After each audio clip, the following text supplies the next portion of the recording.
ज्यादा आदमी है, बहुत ज्यादा आदमी, 18,000 आदमी को एक ही दिन में एक तो गाइज एक दो नहीं पूरे 23,000 लोगों को गिरफ्तार किया गया है। 3 इंपॉर्टेंट खबर सामने आ रही है। तीनों अपडेट के ऊपर आपसे बात करने वाला हूं। 2-3 मिनट का वीडियो है, लास्ट तक जरूर देखना ताकि आपको पूरी जानकारी मिले। तो चलिए स्टार्ट करता हूं, बताता हूं अपडेट के बारे में। तो यूएई में अगर रह रहे हो, यूएई के किसी भी स्टेट में काम कर रहे हो, तो आपके लिए भी ये न्यूज़ जानना बेहद ज़रूरी है कि जो अपडेट आई है इमरात आईडी से रिलेटेड भी एक नया अपडेट सामने आ रही है। गवर्नमेंट ने क्लियरली एक नया अपडेट जारी करके बताया है कि अगर आपके पास इमरात आईडी है, जैसा आपको मालूम है कि यहाँ पे वर्क करने के लिए पहले ऐसा नहीं था। आपका जब इमरात आईडी नहीं भी बनता था, आपके पास एक जब इमरात आईडी अप्लाई करने के लिए एक पेपर देता था, उस पेपर से आप काम कर सकते थे। लेकिन जब तक नहीं इमरात आईडी अब बनेगा तब तक आप वर्क नहीं कर सकते, ये पहले से आपको पता है। तो उसी से रिलेटेड एक नया अपडेट आ रहा है और मोहरे ने क्लियरली अपडेट जारी करके बताया है कि अगर आपके पास इमरात आईडी है और वो किसी तरह के क्षतिग्रस्त हो गया, यानी वो टूट गया, फट गया या फिर भुला गया या कोई चोरी कर लिया, तो इमीडिएटली आपको आईपीसी की वेबसाइट पर जाके कंप्लेन दर्ज कराना है। अगर आपको मालूम नहीं है आईपीसी के वेबसाइट पर कंप्लेन करने के लिए, तो आप कोई भी टाइपिंग सेंटर में जाओ या तो फिर अपने कंपनी के एचआर टीम से बात करके जल्दी रिपोर्ट लिखवा के जो भी उसका सिस्टम है वहाँ से ब्लॉक कर दिया जाएगा आपका इमरात आईडी, या फिर दूसरा आपको रेन्यूअल मतलब दूसरा आपको बनाने के लिए प्रोसेस वो लोग कर देंगे। कुछ आपको चार्जिंग लगेगा, मतलब कुछ पैसे लगेंगे। लेकिन अगर आप कंप्लेन नहीं करते हो और उसमें कोई भी खतरा होता है, उससे कोई भी प्रॉब्लम होता है, कोई भी स्कैम होता है, तो पहले तो पकड़े जाओगे आप। उसके अलावा आपको डेली का पर डे का 20 दिरहम तक जुर्माना लगेगा। इसके लिए आपको जैसे इमरात आईडी खो जाता है, भुला जाता है, टूट जाता है, फट जाता है, किसी तरह का क्षतिग्रस्त हो जाता है, तो आपको इमीडिएटली रिपोर्ट लिखवानी है। ये पहला अपडेट है।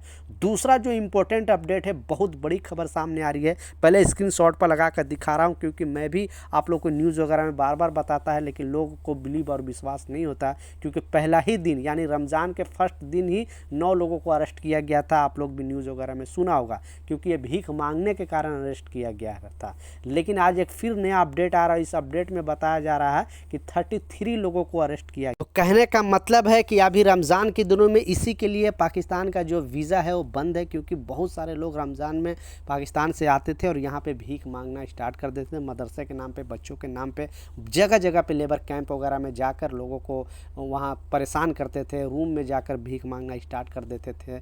तो इस तरह का चीज़ आप अगर नए हो यूएई के अंदर तो ये नियम जान लेना, आप ना भीख दे सकते हो ना भीख ले सकते हो। पकड़े जाओगे आप 5,000 दिरहम तक का जुर्माना और 3 महीने का जेल है, और लाइफ टाइम आप बैन भी हो सकते हो, मतलब पूरी ज़िंदगी आप दुबई दोबारा नहीं आ सकते हो अगर भीख मांगते पकड़े जाओगे तो। या फिर किसी को हेल्प करते हो, अगर भीख मांगने में किसी को हेल्प करते हो, बहुत सारे ऐसे लोग हैं जो वहाँ से आते हैं, फिर आप बोलते हैं कि चलो मैं उस लेबर कैंप दिखा देता हूँ, मेरा दोस्त का वो रूम है वहाँ लेकर जाता हूँ, और आप अगर साथ में पकड़े जाओगे तो फिर मुसीबत में पड़ जाओगे। इसके लिए किसी को भी अगर आपको डोनेशन करना है, यहाँ पे जगह जगह ट्रस्ट बना हुआ है, आप लोग भी देखा होगा, मार्केट वगैरह में बॉक्स रखा हुआ है, वहाँ पे डोनेट कर सकते हो, या गवर्नमेंट के फंड में डोनेट कर सकते हो। या अगर हेल्प लेना भी है तो आप गवर्नमेंट के चैरिटी बना है हर जगह पे, अबू धाबी के अंदर है, दुबई, अजमान, रासल खेमा, हर स्टेट में है, वहाँ से भी आप जाकर हेल्प मांग सकते हो। वो लोग आपको चेक करेगा कि आप उसके लिए हो कि नहीं, मतलब आप ऐसे ही तो नहीं मांग रहे हो, आपको ज़रूरत एक्चुअली है, तो वो लोग लाजिम हेल्प करेगा। इसलिए इस नियम को जान लेना। लास्ट जो सबसे इम्पोर्टेंट अपडेट है, आपने बिल्कुल सच पढ़ा है, 1-2 नहीं पूरे 23,000 लोगों को अरेस्ट किया गया है। पिछले एक हफ्ता के अंदर 23,000 लोगों को अरेस्ट करना ये छोटी मोटी बात नहीं है। पहले स्क्रीनशॉट पर आपको लगाकर दिखा रहा हूँ।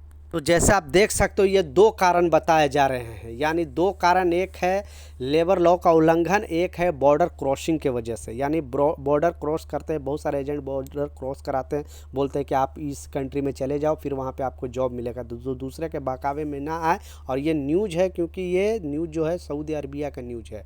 पिछले एक हफ्ता के अंदर 23,000 लोगों को अरेस्ट किया गया है। आप खुद पढ़ सकते हो, इसमें बताया जा रहा है लेबर लॉ का उल्लंघन किया गया है और बॉर्डर क्रॉसिंग की वजह से। और ये जितने हैं वर्कर कैटेगरी के लोग ही हैं जो लोग काम करने जाते हैं वहाँ पे।